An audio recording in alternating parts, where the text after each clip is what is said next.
Dios les bendiga en esta preciosa mañana. Es un gusto poderles saludar nuevamente. Les saluda su amigo y hermano en Cristo, Sergio Antonio González Guerra. Es un placer poder compartir nuevamente con ustedes. Ahora vamos a hablar un poco acerca de la Biblia, la palabra de Dios, ¿sí? Así como ustedes lo escuchan en esta hora, vamos a hablar acerca de la palabra del Señor. Yo sé que muchos entienden qué es la Biblia, de cómo está compuesta, las dos divisiones, Antiguo y Nuevo Testamento. Y asimismo, pues muchos la han leído y es el libro que ha sido traducido a bastantes idiomas y el más vendido. Pero en sí, la palabra del Señor no es como que nosotros agarremos un libro de ciencias, un libro cualquiera, o tampoco es un libro que ustedes digan, bueno, yo le entiendo todo lo que dice ahí, no hace falta explicación. Pero en realidad la palabra de Dios va más allá de lo que nosotros podemos imaginar. Porque uno de los salmos, en el Salmo 119, 105, la palabra dice: lámpara es a mis pies tu palabra y lumbrera a mi camino. O sea que es luz a nuestro camino. La palabra del Señor nos guía y en la palabra del Señor se encuentra muchas promesas, y a la vez es como un espejo, dice, que ahí nos reflejamos, ¿va? Es como cuando alguien va y se pone sobre un río, el animalito va, se pone sobre el río y ve su reflejo, ve lo que hay ahí. Algunos animalitos pues se asustan al ver que dentro del agua se puede reflejar. Así es la palabra del Señor. Y la palabra del Señor muchas veces se representa también por el agua limpia, el agua purifica. Y entonces en esta oportunidad yo les quiero compartir pues una historia basada al poder que tiene la palabra de Dios. Muy bien, entonces acá yo voy a ocupar unos elementos, los cuales por acá se los vamos a poner por acá. Está esto que es como un canasto, un cesto, y si ustedes pueden observar, dentro del cesto hay restos de ceniza, de carbón. Bueno, ahí hubo, como decir, de las brasas se extrajo esto, y de lo que produce la leña al final pues las cenizas. Entonces, si se pueden dar ustedes cuenta, este es un recipiente el cual la historia que yo les voy a narrar se desarrolla de la siguiente manera. Hace mucho tiempo un abuelito vio a su nieto que él todas las tardes se ponía a leer la palabra de Dios, y una vez escuchó la expresión del nieto quejándose: ay, abuelito, es de más que yo pueda memorizarme la Biblia. Entonces el abuelito sonrió y le dijo: mira, ¿ves aquel canasto, aquel cesto que está allá por la leña? Sí, le dijo, quita los carbones y tráeme. Entonces le presenta el carbón, el cesto, con los restos de ceniza, y le dice: ¿qué quieres que haga, abuelo? Entonces el abuelo le dice: mira, nieto, le dice, quiero que vayas a la orilla del río, y allá a la orilla del río quiero que llenes el canasto y lo traigas con agua, y vamos a llenar un recipiente por acá.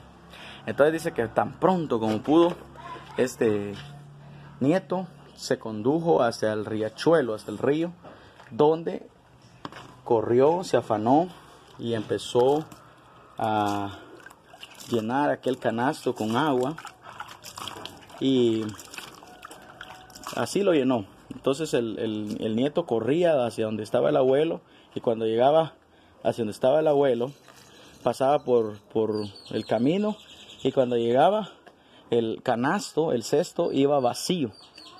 Y entonces él le dijo: ay, abuelo, mira, se cayó todo el agua, creo que no se puede. Ve esta vez, le dijo, pero más rápido. Entonces él se condujo nuevamente hacia el río y empezó a llenarlo de una forma más rápida, y así mismo empezó. Y cuando llegó donde estaba el abuelo, la sorpresa fue que otra vez el canasto estaba vacío. Entonces el abuelo vio la expresión del nieto que se quería rendir. Entonces le dijo, ve última vez, pero esta vez tienes que hacerlo más rápido todavía. Entonces se condujo el nieto hacia el río y empezó a saturar de agua aquel canasto, pero él se dio cuenta que era imposible, porque cada vez que le metía, iba brotando, se iba saliendo el agua. Entonces cuando de repente él llega y le dice, abuelo, es imposible. Mira, el canasto está vacío. Tú me pediste de que lo llenara. Muy bien, nieto, le dijo. Tú me preguntaste que era imposible memorizar la Biblia o que se te quedara todo lo que lees. Pero mira, en realidad la palabra del Señor es tan especial. Yo quiero que tú notes el canasto el cual tú intentaste llenar. ¿Qué ves ahí en el canasto? Que no hay agua, sí, cierto. Pero ve hacia el fondo. Ve algo diferente.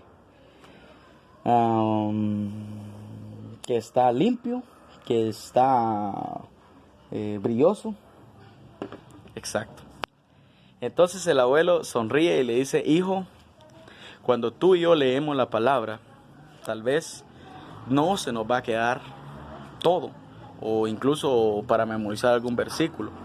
Pero mira, la palabra del Señor es tan efectiva. Por eso uno de los versículos que hemos leído dice que es lámpara a mis pies y lumbrera a mi camino. Entonces, la palabra del Señor viene y cuando recibimos, porque el canasto representa nuestra vida, eso sucio que antes había en el canasto representa el pecado que hay en nuestra vida, la conciencia que hay en nuestra vida. Y cada vez que el canasto recibe esa agua espiritual por lo que viene por la palabra, cada vez esas manchas o esa conciencia que va ahí en nuestra vida se va limpiando hasta desaparecer todo. Por eso tal vez no se llenó el canasto de aquel niño, de aquel joven, pero lo que pasó es que consiguió que ese canasto quedara brilloso, que quedara limpio. Entonces, amigo, para ir concluyendo con esta anécdota o historia, déjame decirte que no sé si tú has leído la palabra del Señor y dices, bueno, yo esperaba recibir algo más, pero en realidad la palabra del Señor limpia. La palabra en Jeremías lo dice que es como un martillo que rompe la roca. También la palabra del Señor dice que es viva y eficaz. Quiere decir que esa palabra que tú has leído es tan real que lo que está pasando sobre tu vida se refleja. Esa palabra es la palabra de Dios, la cual limpia nuestra conciencia de pecado. Cada vez que tú y yo nos alimentamos con la palabra del Señor, algo por dentro va cambiando. Tal vez tú dices, es que yo tenía un vocabulario diferente, pero ahora yo he encontrado las palabras de Jesús y yo siento de que ahora soy una persona diferente. Así nos ha pasado a nosotros como cristianos. Cuando nosotros cuando aceptamos a Cristo, tuvimos un hambre por la palabra, empezamos a leer, queríamos leernos la Biblia tal vez en menos de un año. Cuando presentábamos los capítulos allá con la sociedad de jóvenes o en cualquier sociedad, tú leías bastantes capítulos, pero en estos tiempos donde tú te das cuenta de que se necesita la palabra de Dios y hay mucha gente que pues el pecado se ha distribuido, se ha aumentado y las conciencias del ser humano no están limpias. Pero ¿qué es lo que hace la limpieza? Hay unos que están enfocándose en lo material. Tienes que lavarte las manos seguidas por 20 segundos con jabón líquido y pues tu cuerpo queda limpio, pero en realidad por dentro hay una suciedad. Eso es lo que causa el pecado. Entonces, cuando tú vienes a la palabra del Señor con un corazón sucio, con una conciencia sucia, la palabra del Señor automáticamente hace un lavamiento. Por eso el Señor Jesucristo, cuando le explica la parábola, la frase del yo soy la vid verdadera, le dice, ustedes, le dice a los discípulos, ya no necesitan limpieza. ¿Por qué? Porque ustedes ya han sido limpiados por la palabra. Qué curioso, ¿no? Entonces quiere decir de que las palabras que el Señor Jesucristo daba a sus discípulos producían en ellos una limpieza, y eso es lo que la palabra de Dios en estos tiempos hace, limpiar nuestra conciencia, nuestras almas. Aunque no memoricemos los versículos, hay una paz cuando tú ves esas promesas de parte de Dios. Por eso dice que es tan viva y tan eficaz que puede penetrar, que penetra los pensamientos del ser humano, el corazón. Y cuando recibe esa palabra, cuando aquella mujer recibe aquella palabra, le dice, los que están limpios de pecado, lancen la piedra. Pero aquellos tenían una piedra en las manos, a lo mejor no había